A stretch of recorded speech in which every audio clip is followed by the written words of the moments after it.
మరి ఈరోజు 286వ సేవలాల్ జయంతి ఉత్సవాల సందర్భంగా నేరేడ్చర్ల, బాలకీడు, గాడేపల్లి మండలాల్లో మరి శ్రీరామ్ మోటార్స్ నందు మరి అంగరంగ వైభవంగా మరి ఇక్కడ ఉన్నటువంటి తండా ప్రజలందరూ కూడా మరి ఓవర్జాతి సంస్కృతి సాంప్రదాయాలను ప్రతిబింబించే విధంగా ఈరోజు 286వ సేవలాల్ జయంతి ఉత్సవాలను చాలా బ్రహ్మాండంగా నిర్వహిస్తూ ఉన్నాం.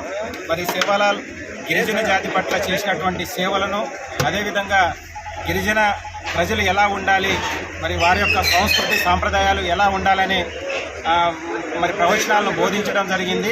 ఈరోజు భారతదేశంలో గిరిజన జాతి అనేది ప్రత్యేకమైనటువంటి సంస్కృతి సాంప్రదాయాలను కలిగినటువంటి జాతి. మొన్న చూసినట్టయితే మనం ఆంధ్రప్రదేశ్లో సీఎంగా మరి పనిచేస్తున్నటువంటి నారా చంద్రబాబు నాయుడు గారు సెక్రటరీలో నిర్వహించినటువంటి సేవలాల్ జయంతి ఉత్సవాలలో మరి చెప్పడం జరిగింది. ఈ ప్రపంచ దేశాలకు మరి అహింసావాదాన్ని ప్రబోధించినటువంటి ప్రపంచ దేశాలకే మరి అహింసావాదాన్ని ప్రబోధించినటువంటి మహోన్నత వ్యక్తి మరి సేవాలాల్ మహారాజ్ అని చెప్పేసి వారు సేవాలాల్ జయంతి ఉత్సవాల సందర్భంగా కొనియాడడం జరిగింది. దీన్ని బట్టి మనం అర్థం చేసుకోవచ్చు, సేవాలాల్ మహారాజ్ ఈ ప్రపంచానికి అహింసావాదాన్ని నేర్పినటువంటి వ్యక్తి.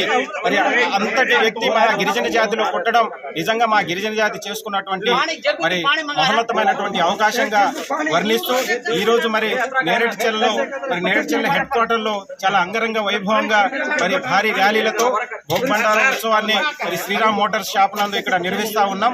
ఇక్కడ మరి చాలా మంది నాయకులు మరి గిరిజన సాంప్రదాయ వేషధారణతో మరి మహిళలు అందరూ కూడా ఇక్కడ విచ్చేయడం జరిగింది.